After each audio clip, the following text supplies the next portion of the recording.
palavra. E pedimos ao Senhor que o Senhor tenha misericórdia de nós, ó Senhor Deus.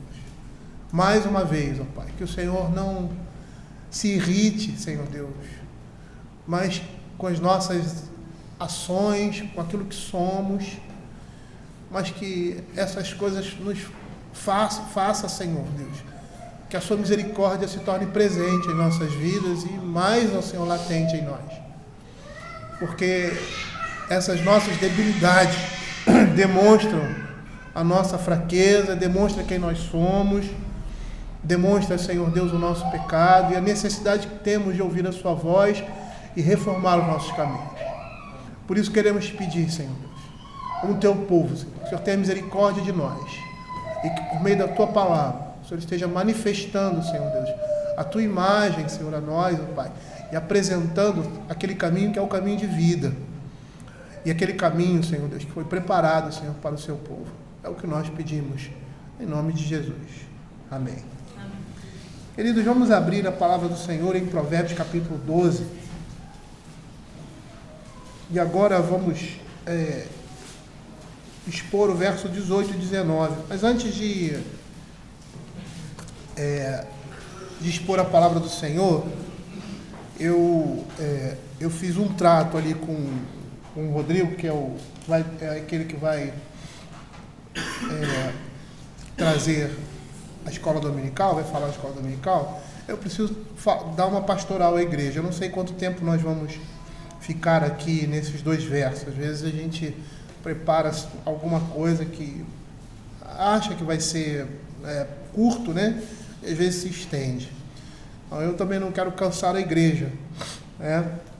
Então, se o tempo que geralmente nós gastamos na pregação ele for pequeno, nós aproveitamos e damos a pastoral. Senão a gente vai ter um intervalo e voltamos. Eu gostaria que toda a igreja estivesse presente, e se a gente se estender na pastoral, aí a gente suprime a escola dominical e a aula da escola dominical fica para a próxima semana. Tá? Então vamos abrir a palavra do Senhor em Provérbios capítulo 12. Versos 18 e 19.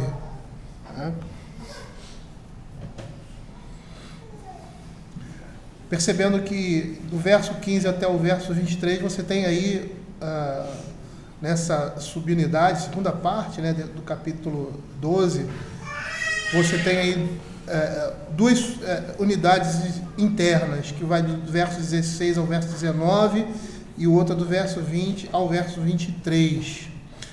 Então, essa primeira parte dessa subunidade nós vamos tentar encerrar hoje. Eu gostaria de fazer essa leitura, vou fazer a leitura do verso 15 até o verso 19. Diz assim: o caminho do insensato, aos seus próprios olhos parece reto, mas o sábio dá ouvido aos conselhos.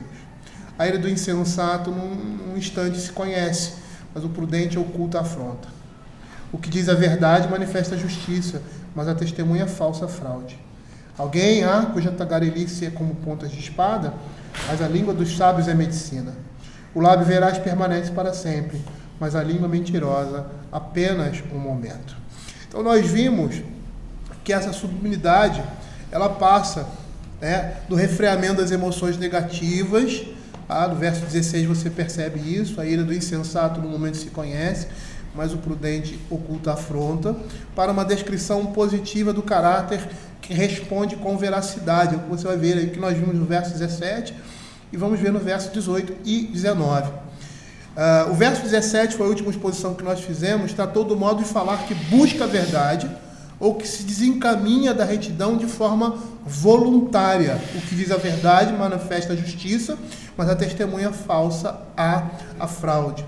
E o verso 18, ele também vai tratar do discurso que é involuntariamente prejudicial aos outros. Perceba que há aqui, como nós mencionamos, uma diferença. Uma na perspectiva de alguém falar com o sentido de causar dano. A testemunha falsa manifesta a fraude. E o segundo, alguém há cuja tagarelice é como as pontas de espada, apesar de estar falar sobre o mesmo, vamos dizer assim, os mesmos frutos deletérios de uma fala indevida, aqui é um discurso involuntário. A intenção não é prejudicar, não é ofender. E apesar de haver manifestações diferentes, o caráter que os orienta é semelhante, tá? Como também os seus efeitos. E, como o anterior, necessita de compensação, de reparação, né? de perdão, de reconhecimento de pecado. Né?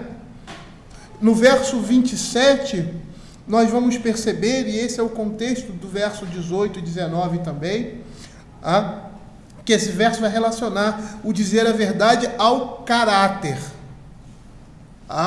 E por que isso? Porque uma testemunha confiável, ela declara o que é correto. Nós vimos que essa confiabilidade não se manifesta nas palavras, mas está relacionada à pessoa. Porque lá no segundo verso você percebe muito bem isso. A testemunha falsa, né? Essa qualificação dessa falsidade ou desse engano está atrelada ao caráter da pessoa. Que uma testemunha confiável, por seu caráter, declara aquilo que é correto, é uma consequência do caráter, enquanto a testemunha falsa, somente o que é enganoso. E aí a gente vê que ele vai relacionar a falsidade não à fala, necessariamente, mas à pessoa. O caráter da falsidade ou da sinceridade sempre vai afetar a pessoa como um todo. E como nós vimos também, a terminologia usada não se refere apenas às palavras, mas ao modo de vida. E é nessa perspectiva que nós vamos dar continuidade aqui no verso 18, quando ele diz assim: alguém há cuja tagarelice é como pontas de espada, mas a língua dos sábios é medicina. O que nós estamos vendo aqui é que o Salomão, a Escritura, está ressaltando o discurso cuidadoso ao comparar explicitamente o dano espiritual causado pela língua descuidada. Ele está admoestando para que a nossa fala seja uma fala cuidadosa. E há uma comparação aqui ao dano espiritual causado por uma língua descuidada, por alguém que não mede as suas palavras. E esse dano físico aqui, ou seja, esse dano aqui que a língua produz, é comparado a uma espada letal. E mais adiante, você vê que o lábio que fala a verdade, que é cuidadoso nas suas palavras, ele representa cura, como diz aqui, medicina. E aí, o que esse provérbio está ressaltando? Ele está ressaltando que a língua, ela tanto pode servir para a morte ou para a vida. Tanto ela pode ser um remédio como um veneno. E isso depende de quem usa essa língua, ou seja, essas palavras. Provérbios capítulo 18, verso 21, ele diz claramente isso. Ele diz assim: a morte e a vida estão no poder da língua. O que bem a utiliza, come do seu fruto. A ideia aqui é de alguém que fala de modo impensado. E essa vamos dizer assim, uma diferenciação que nós precisamos ressaltar. Por quê? Porque ao ressaltar essa diferença, nós vamos perceber que a pessoa que tem intenção, de magoar, de ferir com as suas palavras, uma intenção maldosa, um sentimento destrutivo, de destruir, de humilhar a pessoa, e as consequências disso com aquele que é alvo disso, é semelhante a alguém que não tem o propósito de ofender, que não tem o propósito de destruir aquela pessoa, de humilhá-la, mas por palavras irrefletidas, por palavras precipitadas, ele faz a mesma coisa. E essa é a ideia aqui desse verso, de alguém que fala de modo impensado ou impossível. Eu acho que todos nós já passamos por uma situação como essa. E alguns aprendem com seus erros, outros não. Mas alguns aprendem. E é interessante porque a Escritura vai... o livro de Provérbios, mais particularmente, ele vai dizer que os ímpios são assim. Esse é o modo de vida deles. Eles carregam isso dentro de si, dentro do seu caráter. São pessoas que se utilizam da língua de forma irrefletida e impensada. Abra Levíticos capítulo 5, verso 4. Nós vamos ver que isso abrange até o contexto aqui de Provérbios, que está relacionado a alguém diante de um juiz testemunhando contra uma outra pessoa. Lá em Levítico capítulo 5, verso 4, diz assim: ou quando alguém jurar temerariamente com seus lábios. Temerário é precipitado, sem um juízo inicial. É um falar repentino com seus lábios. Ou quando alguém jurar temerariamente com seus lábios, fazer mal ou fazer bem, seja o que for que o homem pronuncie temerariamente com juramento, ele for oculto e o souber depois, culpado será numa dessas coisas. A ideia aqui de alguém que fala temerariamente, mas não fala com intenção. E aí ele percebe depois que aquilo que ele fez foi errado. A intenção no seu coração não era essa, mas o que ele fez foi errado. E aí ele toma consciência da sua culpa e do seu pecado. E por mais que a intenção dele não tenha sido essa, as consequências são as mesmas. Ele pecou, ele é culpado diante de Deus. E a ideia é de uma fala temerária, ou seja, uma fala irrefletida. E é interessante porque essa reação, essa atitude, caracteriza um homem insensato, segundo o livro de Provérbios. Aquele que fala de forma impensada é comparado, ou seja, é classificado aqui como um insensato, como um ímpio. E percebam o que o livro de Provérbios faz. O livro de Provérbios divide duas realidades. O caminho de vida e o caminho de morte. Aqueles que andam no caminho de vida são justos. Aqueles que andam no caminho de morte são ímpios. Você tem o justo sendo comparado com o ímpio. E aí os adjetivos que são usados para o justo é sábio, sensato, prudente, e outros designativos nesse campo semântico, enquanto o insensato é aquele estúpido, é aquele comparado muitas vezes a um animal. O animal age por instinto.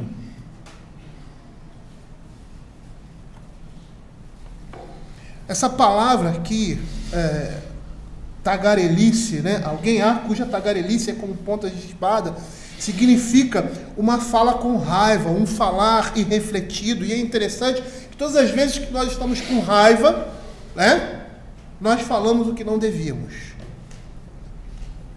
E a ação verbal aqui descreve que essa palavra caracteriza uma pessoa tagarela, que fala de modo irrefletido. E mais uma vez, o que nós temos aqui é algo que está relacionado ao caráter da pessoa. Ao caráter da pessoa. É interessante, esses dias eu estava conversando com alguém, eu acho que foi ontem, e quando nós nos olhamos por meio dos óculos da Escritura, nós vemos o nosso pecado. E nós vemos que muitas vezes nós agimos assim, por causa da nossa natureza pecaminosa, mas nós não somos assim. Nós não somos assim. E a Escritura é um instrumento, como a vara na mão dos pais, para educar os seus filhos. E depois que somos advertidos, que somos confrontados com o nosso pecado, da mesma forma que a vara faz isso com a criança, o que acontece? nós tomamos um passo atrás, nós nos arrependemos. Nós percebemos que aquela atitude, aquele comportamento é errado e tem consequências danosas na nossa vida. E nós abandonamos isso. Às vezes existe dentro de nós aquela luta, aquele desejo de cometer aquele delito, aquela atitude errada, mas nós somos refreados por nós mesmos, pela nossa consciência, pelo Espírito Santo que há em nós, em saber que nós não podemos nos apossar desses instrumentos. E ali mostra a luta que existe dentro do crente, isso acontece com o crente, que não dá vazão aos seus desejos íntimos, pecaminosos. E isso acontece com aqueles que temem ao Senhor. E mais uma vez aqui você mostra um modo de vida, e essa é a ideia aqui. Esse não é o nosso modo de vida, ou não deveria ser o modo de vida cristão. E o pai aqui, que é Salomão, é Deus falando do seu povo, que nós não podemos tomar esses caminhos, mas devemos reformar os nossos caminhos.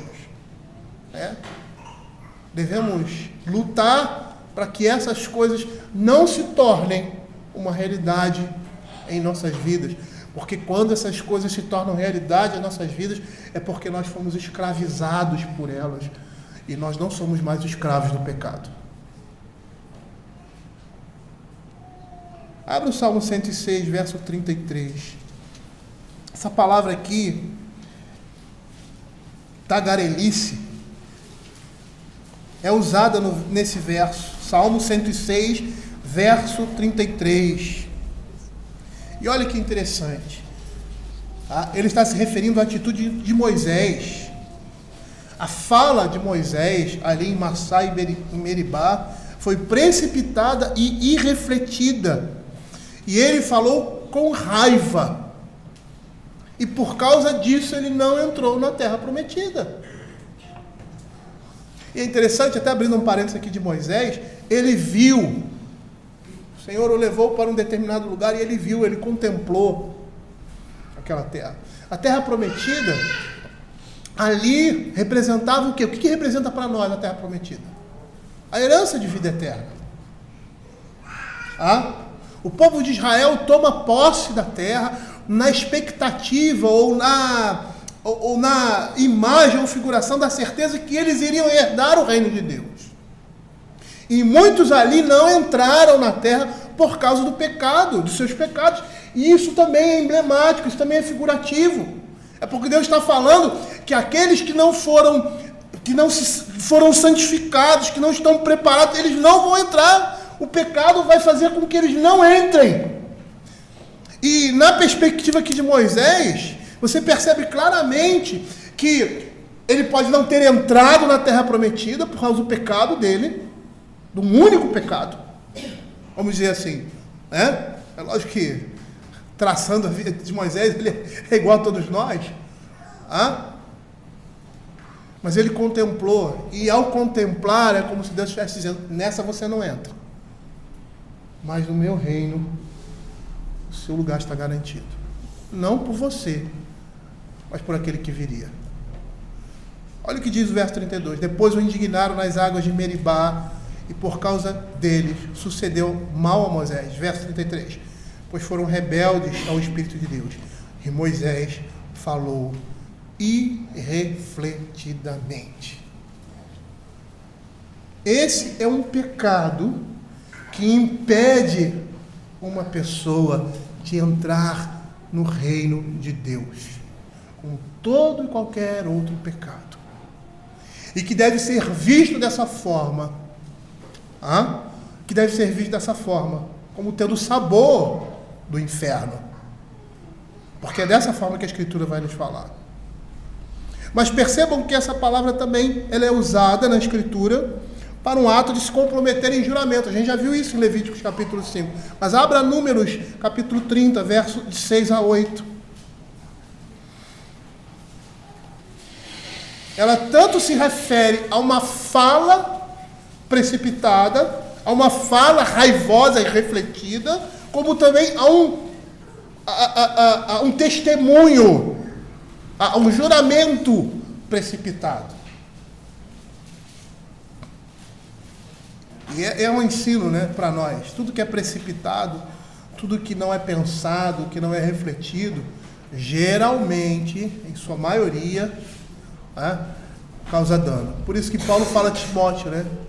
Não se precipite em colocar a mão sobre determinadas pessoas, ou seja, em ordená-lo, em indicá-lo, em lançá-lo ao ministério. É essa a ideia. Veja lá Números capítulo 30, versos 6 a 8. Porém, se ela se casar, ainda sob seus votos, ou dito e refletido, e essa palavra no original é um derivado, seria um sinônimo da palavra que nós temos aqui, em Provérbios, dito e refletido seus lábios, como que a si mesmo se obrigou, e seu marido ouvindo a calar-se para com ela, dia em que o ouvir, serão válidos os votos dela, e lhe será preciso observar a abstinência que se obrigou. Mas se seu marido desaprovar no dia em que ouvir e anular o voto que estava sobre ela, como também o dito e refletido dos seus lábios, como a que si mesmo se obrigou, o Senhor lhe perdoará. Ou seja, a ideia aqui é de uma mulher que fez um voto precipitado, né? Só que ela é casada, o marido deveria confirmar aquele voto. Se ele confirmasse aquele voto irrefletido, ela teria que cumprir esse voto precipitado. E a ideia aqui é na precipitação da palavra, na falta de reflexão da palavra, né? De você ser levado pelo momento, pela emoção, seja essa uma boa emoção, né? Alguém às vezes lança aqui da igreja uma proposta, uma oferta missionária e tal, e você... E aí quando você vai ver, você não tem condições de cumprir aquilo que você fez. Ou o contrário também é verdade, de você se ofender com alguma coisa, ou você estar ali sendo levado para aquele momento e falar de forma irrefletida. E o texto de Provérbios diz que isso é tagarelice.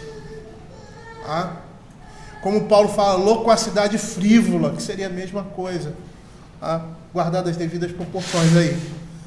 E nós temos lá em Juízes capítulo 11, verso 31 e de 35 a 40, um voto precipitado, uma demonstração clara, né, do que o livro de Provérbios está dizendo. Eu vou até abrir aqui, que foi o voto de Jefté, Juízes, capítulo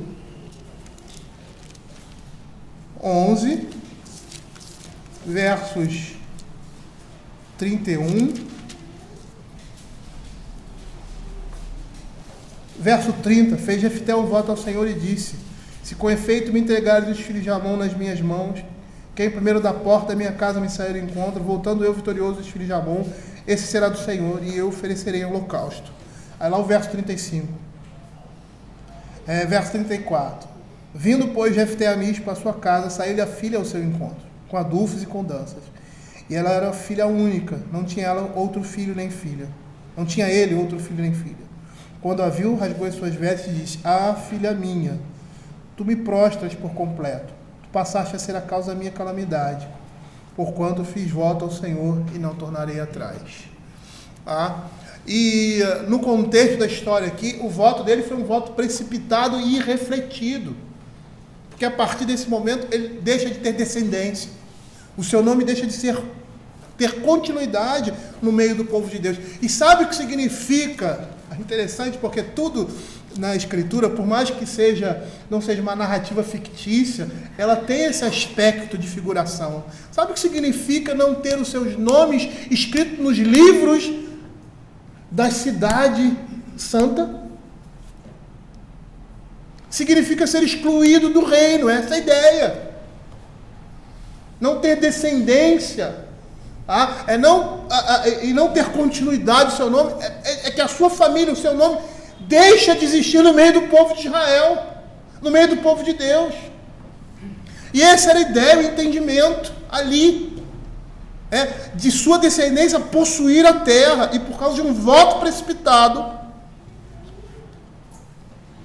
ele deixa de ser abençoado e abençoar toda a sua descendência. E aqui nós vemos que o texto compara o dito e refletido a tagarelice. E olha o que ele diz que essas coisas representam. São como estocadas ou perfurações de uma espada ou faca. E apesar de não parecer intencional, sua fala é tão destrutiva quanto aquele que tem o intuito de arruinar alguém. Geralmente a gente fala assim, não foi a minha intenção. Não foi a sua intenção, mas foi isso que aconteceu. Então você precisa pedir perdão. E o pedido de perdão é restauração. Ou então pensar antes de proferir alguma coisa, de falar alguma coisa.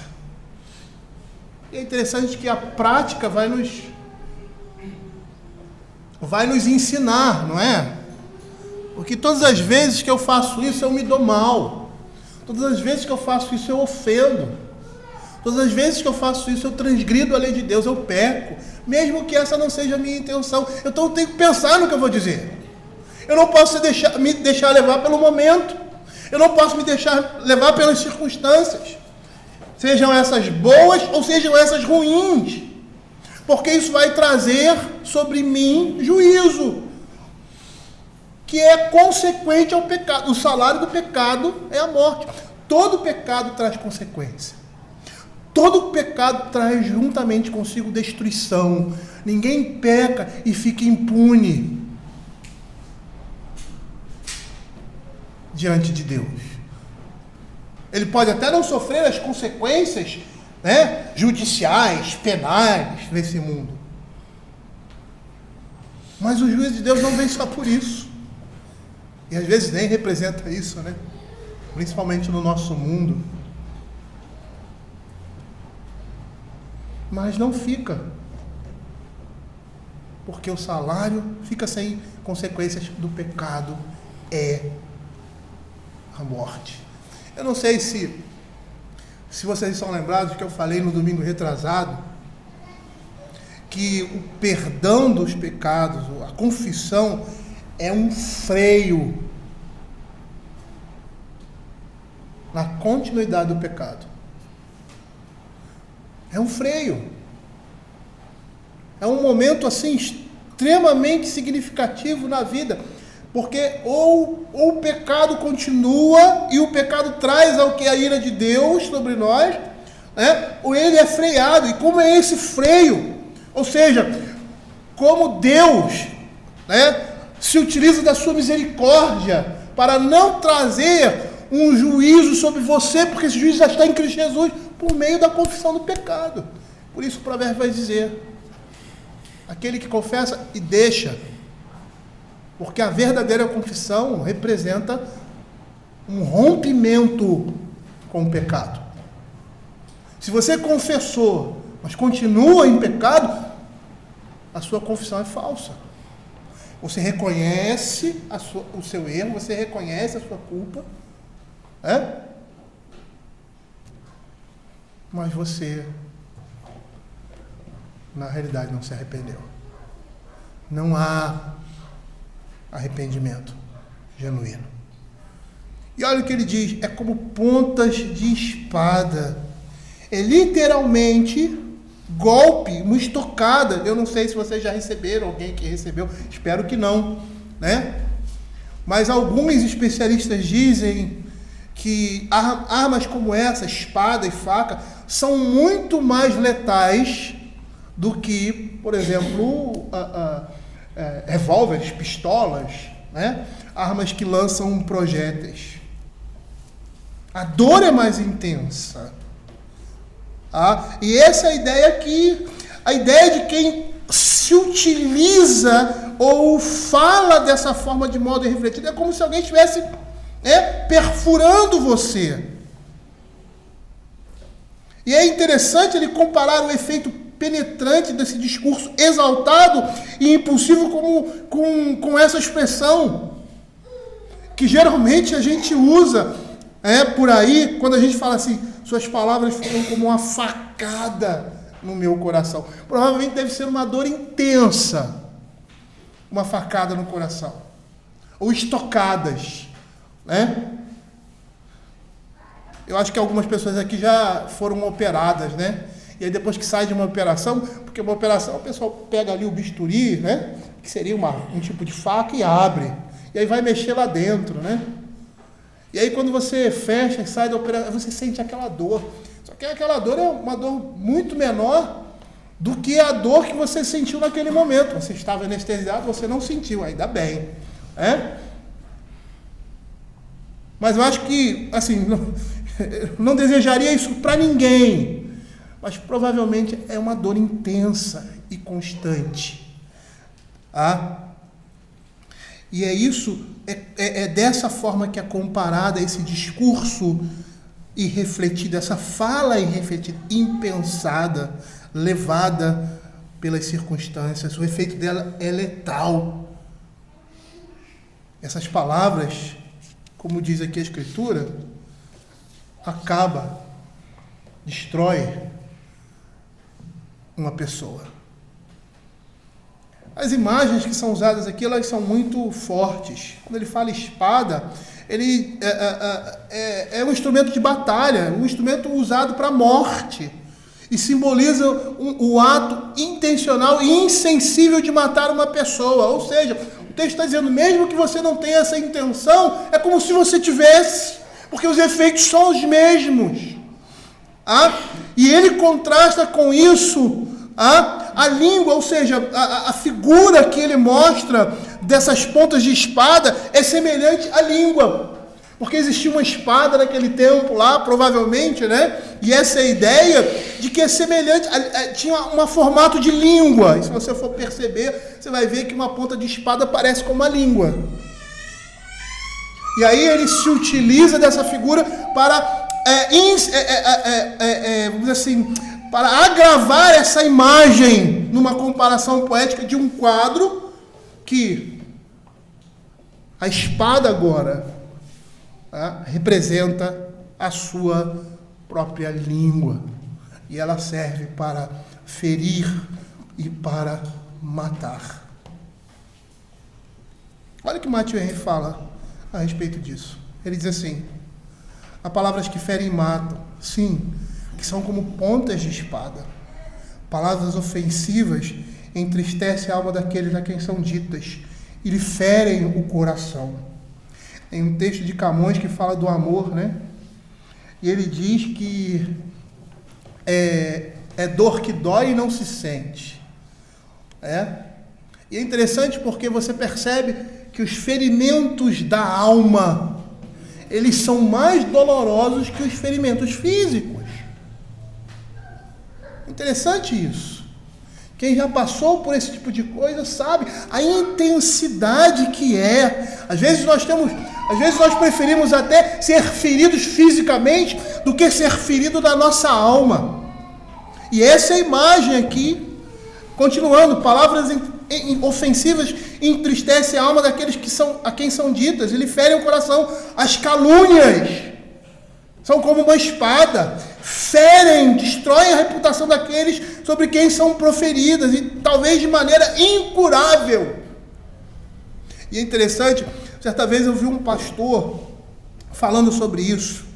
Aí ele usou uma figura muito interessante, dizendo que o falso testemunho, a calúnia, é como se a fofoca é como se você subisse num prédio de 10 andares, pegasse uma folha de papel, cortasse em vários pedaços e jogasse dali de cima. O vento vem e passa, leva. E aí ele diz, esse homem deveria agora descer e tentar catar cada pedacinho dessa folha para juntar. É impossível ele fazer isso. Ele diz, a fofoca, a calúnia é semelhante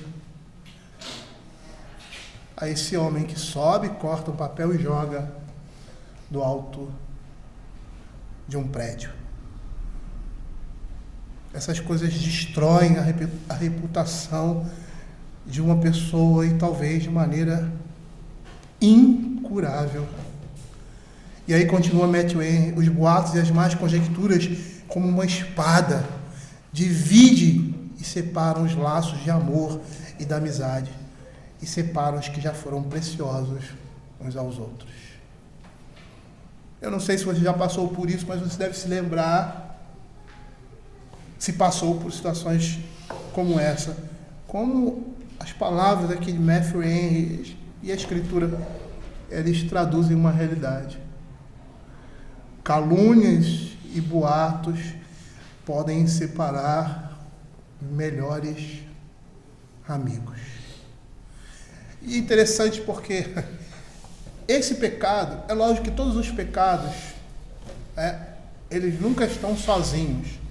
Eles sempre vêm acompanhados, né? Mas esse pecado aqui é como um casamento, né? Ou seja, casamento você tem um marido e uma esposa. O casamento bíblico, né, é monogâmico.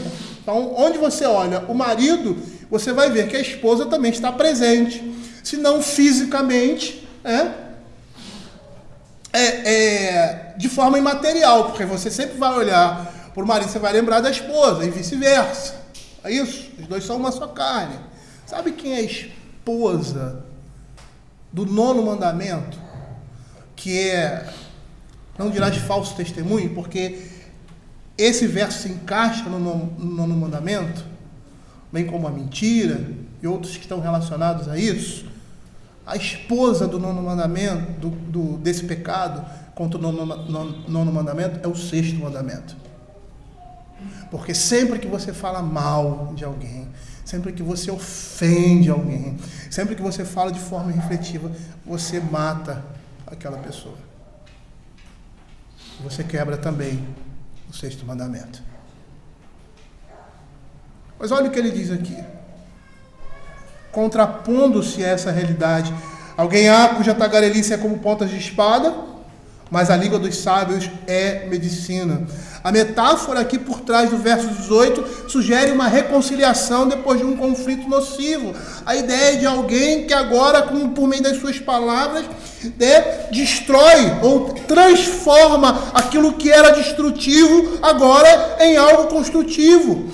E a sequência de ideias aqui indica que o seu discurso alivia a dor causada por palavras nocivas e cura feridas fatais. Isso é uma realidade. Muitas vezes as nossas palavras vão trazer cura em momentos como esse. Abra Provérbios capítulo 12, verso 6. E 12, 25. Verso 6 e verso 25. As palavras dos perversos são emboscadas para derramar sangue, mas a boca dos retos livra homens. Verso 25. A ansiedade no coração do homem o abate, mas a boa palavra o alegra. Da mesma forma que um discurso pode destruir, pode matar, pode ofender, uma boa palavra pode trazer vida, pode trazer restauração, é medicina, é cura.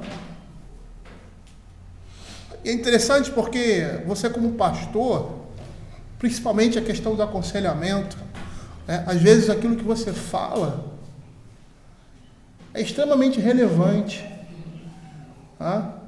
e quando usado pelo Espírito Santo de Deus, ele pode transformar uma situação. E é interessante também porque eu me sinto assim, às vezes, em situações como essa, completamente impotente.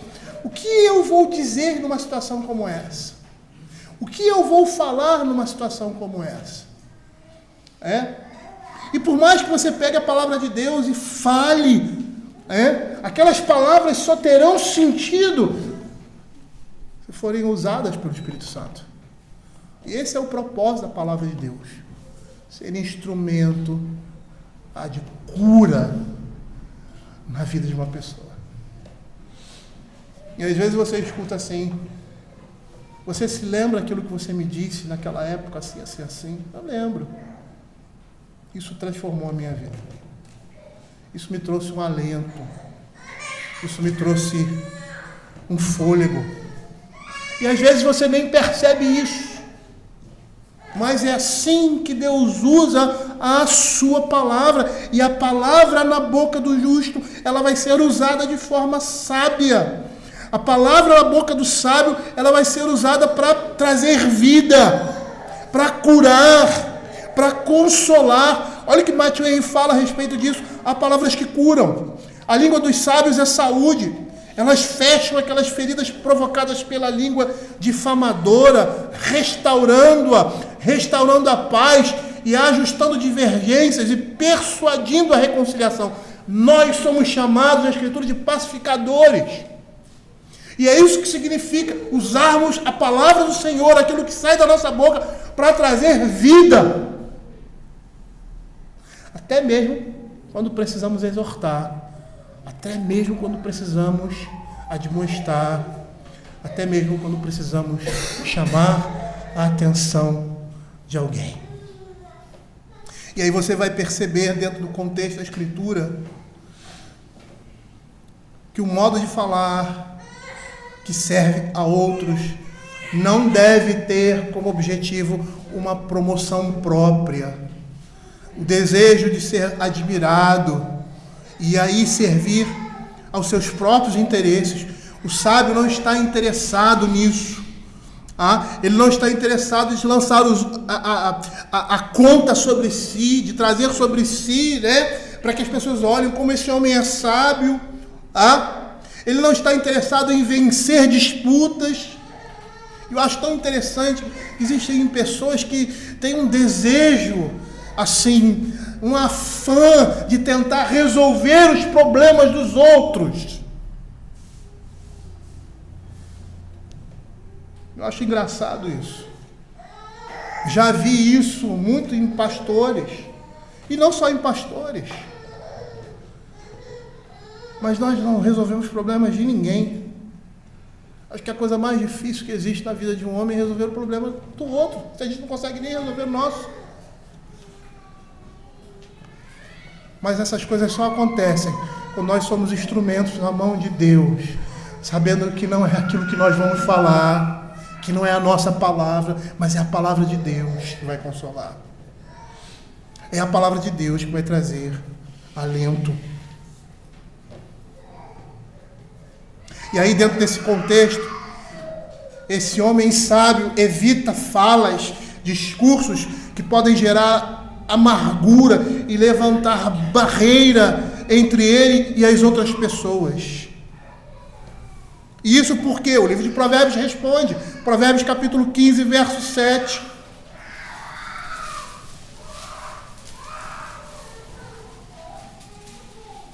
Diz assim: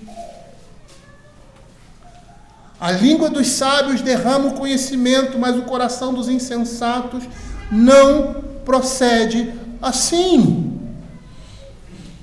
E é por isso que ele evita discursos que podem gerar esse tipo de barreira, de amargura no coração das pessoas.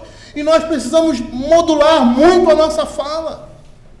Nós precisamos aprender a falar de forma que edifique, que honre, e não que destrua. Pessoas que são extremamente agressivas na sua fala. Isso é pecado. É pecado. A falta de paciência, a irritação. Nós precisamos vencer essas coisas. Nós não podemos ser conhecidos como pessoas que falam assim o tempo todo. E aí ofendem. E a língua se torna ponta de espada.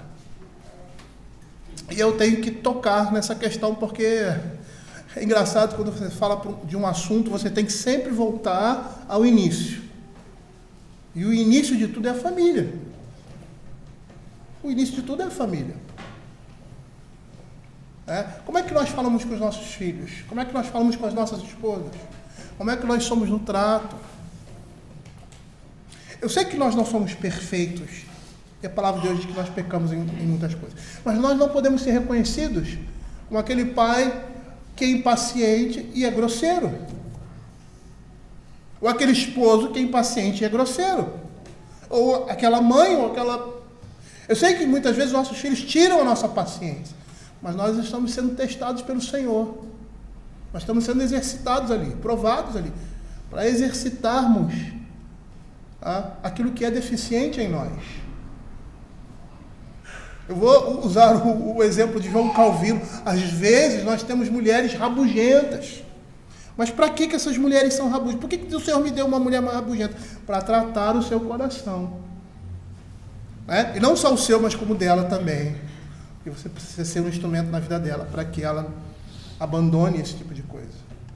A palavra diz que o homem não consegue viver como uma mulher. É preferível morar no canto do telhado, não sei de onde assim, apertadinho, do que uma mulher rixosa. A mesma coisa com os nossos filhos. E nós estamos ensinando isso para eles, porque eles serão assim. Às vezes vemos pessoas irônicas demais, uma ironia assim, que fere. Às vezes nas nossas piadas nós ofendemos mais do que trazemos graça. Mas não pode ser assim entre nós.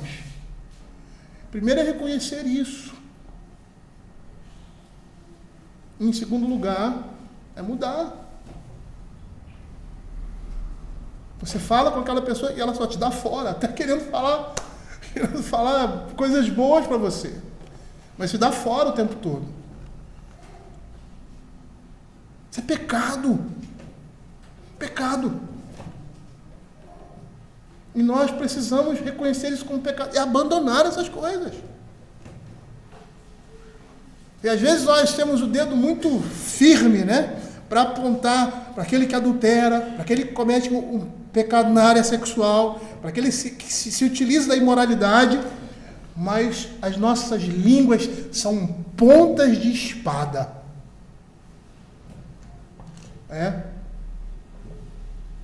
Somos como um porco-espinho.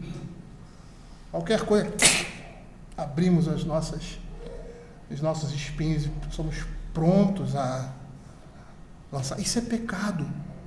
Isso é pecado. Olha o que Provérbios capítulo 16, 24 vai dizer. Palavras agradáveis são como favo de mel, doces para a alma e medicina para o corpo. Matthew Henry diz que a sabedoria encontrará remédios apropriados para as maldades que são feitas pela difamação e pelas mais línguas. Percebam que ele está falando aqui de um discurso em que a pessoa não tem intenção de ofender. Não é a intenção dela. Não há maldade no sentido de eu vou falar isso para ofender essa pessoa, para ridicularizá-la.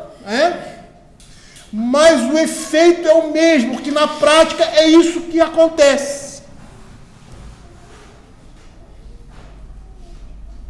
E se você for olhar lá dentro do seu coração, você vai ver que a sua intenção, por mais que não seja maldosa, é pecaminosa. É pecaminosa. E nós precisamos ver isso como algo que afasta as pessoas de nós. E às vezes afasta as pessoas que nós mais amamos. Porque nós não damos acesso para que essa pessoa chegue. Como um porco-espinho que abre os seus espinhos no momento que se sente ameaçado. Abra Tiago capítulo 3, versos de 1 a 12. Olha o que a palavra de Deus diz.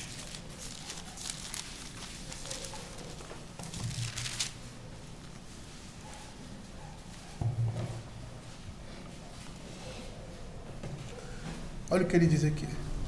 Nós vamos ver que Tiago vai dizer que devemos refrear os nossos impulsos e controlar as nossas palavras, utilizando a nossa língua com sabedoria e prudências cristãs. É engraçado quando você vai analisar pessoas que às vezes têm esse tipo de comportamento, parece que é uma defesa. Para muitos, parece uma defesa. Não sei de que, às vezes, mas é uma defesa pecaminosa que nós temos. Né? Assim, eu não sou vidente, né? Mas, em geral, antes que a pessoa me ofenda, eu vou ofender ela. Antes que eu saia perdendo, eu vou. É a ideia de que você precisa ganhar naquele discurso, naquela situação. Não pode sair sendo humilhado, sendo rebaixado ou sendo ridicularizado. Você precisa fazer isso.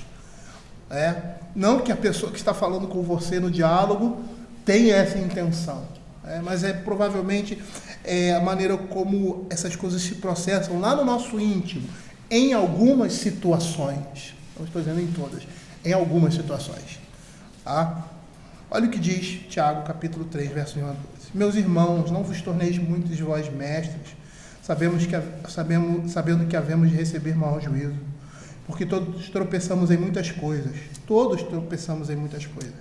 Se alguém não tropeça no falar, é perfeito varão, capaz de refrear também todo o corpo. Ora, se pomos freio na boca dos cavalos para nos obedecerem, também lhes dirigimos o corpo inteiro. Observar igualmente, olha a relação que ele está fazendo aí, né? Então, se nós controlamos a língua, se nós somos capazes de controlar a nossa língua, nós somos capazes de controlar o nosso corpo inteiro. Ou se nós somos capazes de controlar o nosso corpo, nós somos capazes de controlar também a nossa língua.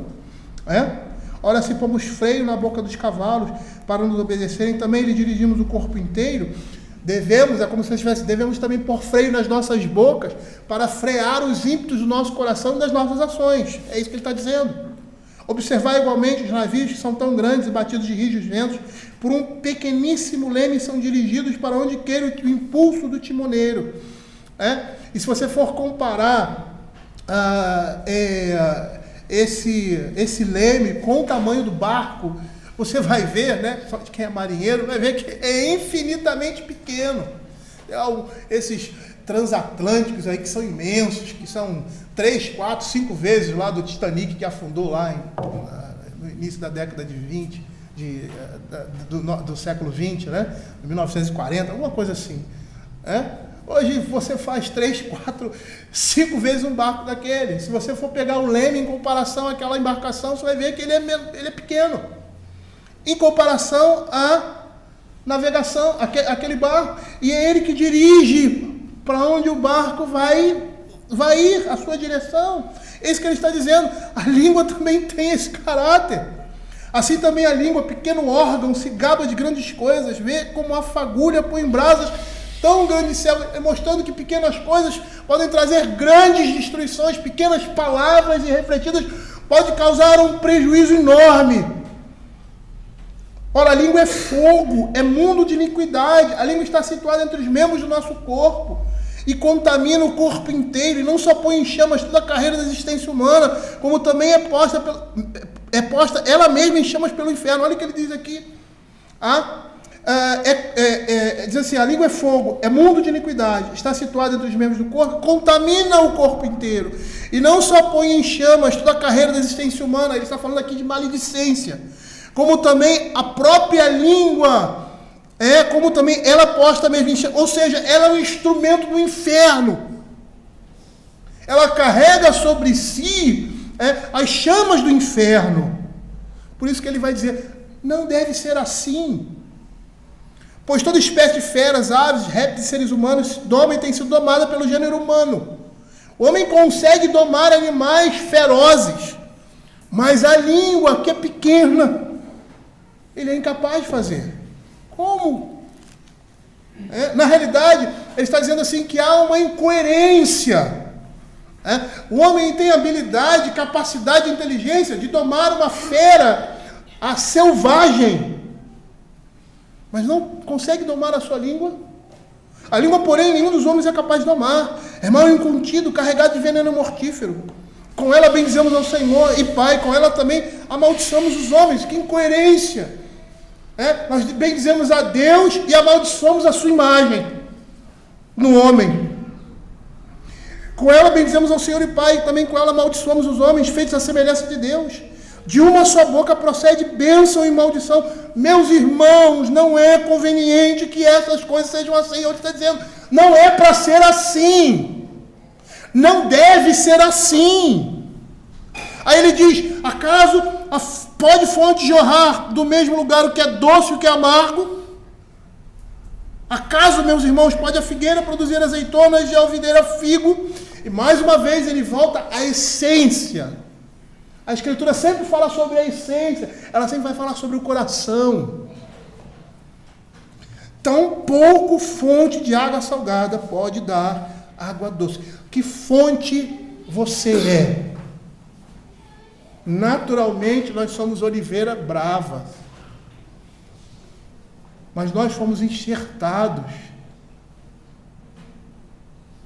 na oliveira santa. Nós fomos enxertados na videira. Então agora nós devemos produzir esses mesmos frutos. Não é à toa que ele, na continuação da sua exposição, ele vai dizer, que entre vós é sábio e inteligente, mostre mansidão e sabedoria, mediante condigno proceder as suas obras. Lá no verso 1 ele diz assim, não vos torneis sábios, muitos de vós mestres, sabendo que havemos de receber maior juízo. E a ideia é que aqueles que querem se fazer mestres, né? Aqueles que desejam ser reconhecidos. E agora no verso 13, se você é sábio e inteligente, mostra isso. Em mansidão, de sabedoria, mediante um proceder conveniente com as obras, as suas obras. Aí você lembra de Efésios capítulo 2, que nós, verso 10, somos feitura dele, criados em Cristo Jesus para as boas obras, aquelas que nós fomos chamados para andar nelas. Nós fomos chamados para andar nelas. E se você tem esse tipo de comportamento, se tem esse tipo de pecado, o momento é agora. Esse momento de ruptura é a confissão. É a confissão do pecado, o arrependimento do pecado, a mudança de comportamento mostra o final de uma saga, de uma linha que é destruidora. E que agora você precisa vigiar e lutar contra o seu pecado para que você não seja incluído no rol dos insensatos, dos estultos e daqueles que desprezam a lei de Deus. É interessante nós percebermos como a nossa preocupação muitas vezes ela se volta para o lugar errado. Errado não, né? É uma cortina de fumaça, né, que a gente lança, né, para os pecados maiores, para pecados visíveis. Mas uma coisa tão simples carrega sobre si as chamas do inferno. Coisa tão simples que às vezes nós não damos muita importância e que ainda labutamos nessas coisas. Reconhecemos, mas não mudamos porque achamos que não é muito grave. A Escritura está dizendo que é gravíssimo. É gravíssimo. É a mesma coisa que você pegar um revólver e atirar numa pessoa. Ou esfaqueá-la. Ou esfaqueá-la. Às vezes eu gosto muito de filme policial, né? Às vezes você vê em algumas situações o cara pedindo por atira em mim que eu não aguento mais. É porque ele prefere morrer por um tiro do que ser, né, trucidado por meio de estocadas e facadas. Você mata pessoas aos poucos, a dor é intensa, o sangue vai, né, se esvaziando, né, esvaziando, você vai perdendo sangue, e a dor, às vezes a pessoa morre pela dor, porque a dor é tão intensa, né, das facadas. Às vezes você vê determinados crimes, a pessoa levou 28, 30, 40 facadas. Aí você olha, caramba, como é que uma pessoa pode esfaquear uma outra assim? E a pessoa não morre imediatamente. É algo extremamente doloroso. É assim que a Escritura compara uma pessoa que fala de modo irrefletido ou tagarela. E nós, como crentes, precisamos atentar para isso. Precisamos atentar para isso. Alguns mais, outros menos. Mas todos nós, sem exceção, precisamos estar atentos a esse tipo de pecado, de comportamento. E eu vou dizer para você, eu não sei o que é pior. Eu não sei se é pior aquela pessoa que tem esse hábito, e aí você já espera, você já se prepara e até releva, ou se é aquela pessoa que não é assim, mas que vira e mexe, te dá aquela facada. Eu não sei o que é pior. Porque o mal que se comete com esse tipo de comportamento e a destruição é a mesma. É a mesma. É a mesma. Eu não tenho como lembrar da vida familiar. Né? Às vezes eu dou até os conselhos para os pais, né, com relação a isso. Né? Uma vez eu estava conversando com uma certa pessoa, né? E essa pessoa gostava muito de implicar com os meus filhos. Não é o Alfredo. Não é o Alfredo. Né? E eu não sei, na nossa conversa, eu disse para ele assim: eu nunca posso ficar zoando o meu filho ou fazendo troça com ele. As outras pessoas até podem, né? Entendam o que eu estou querendo dizer, né? Por quê? Porque os nossos filhos, eles precisam sentir segurança da nossa parte. Quando nós brincamos com eles, né, de forma irônica ou de forma debochada, você está quebrando a confiança dele, porque ele olha para você, eu estou falando de crianças pequenas, ele olha para você e espera de você, não essas coisas. Então um pai jamais pode se utilizar, né, de brincadeiras assim que humilhem ou que desprezem os seus filhos na frente de outras pessoas.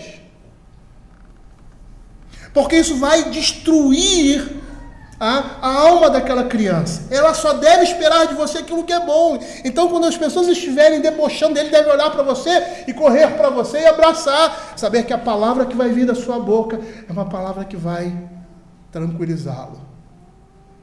Ele vai sentir segurança. Agora, o que se faz quando o pai é aquela pessoa grosseira? Como essa criança se sente? E na realidade essas coisas, elas entranham na nossa alma, de tal forma que elas vão eclodir mais adiante em insegurança, medo, covardia e muitas outras coisas que são deletérias na vida dos nossos filhos e que vão atrapalhar a sua caminhada e influenciar no seu caráter.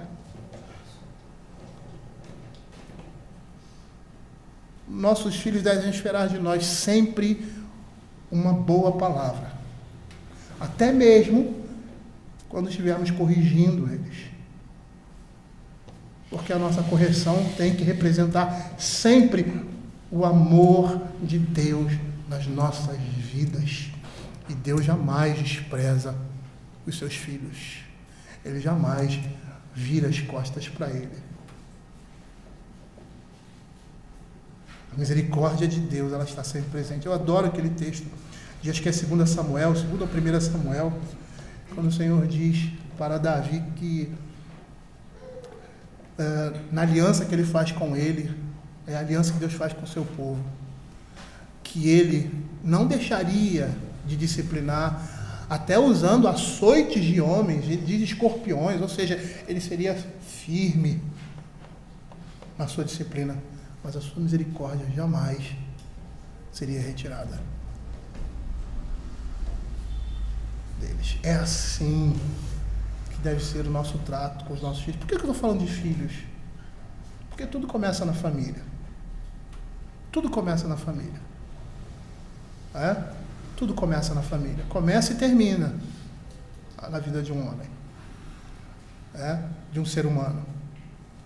E nós, como famílias, como família, como povo de Deus, nós devemos representar aquilo que há de melhor nesse mundo, em todos os nossos aspectos, Isso não é impossível, não.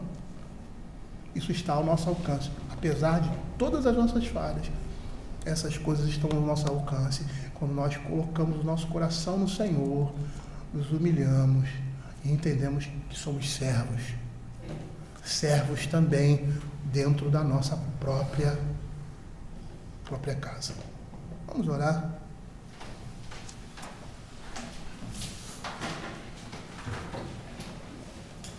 Senhor Deus Pai Todo-Poderoso, mais uma vez, ó Senhor, nos deparamos com a Tua Palavra e como ela desvenda o nosso coração, como ela, Senhor, nos expõe diante do Senhor, como ficamos, ó Senhor Deus, completamente despidos da nossa própria justiça, da nossa própria honra, ou de qualquer outra coisa, Senhor Deus, que achamos que temos de bom, porque nos deparamos com a santidade de Deus, com as exigências dele em sua lei.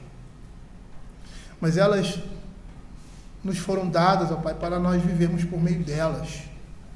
E nós temos condição, Senhor, de vivermos assim.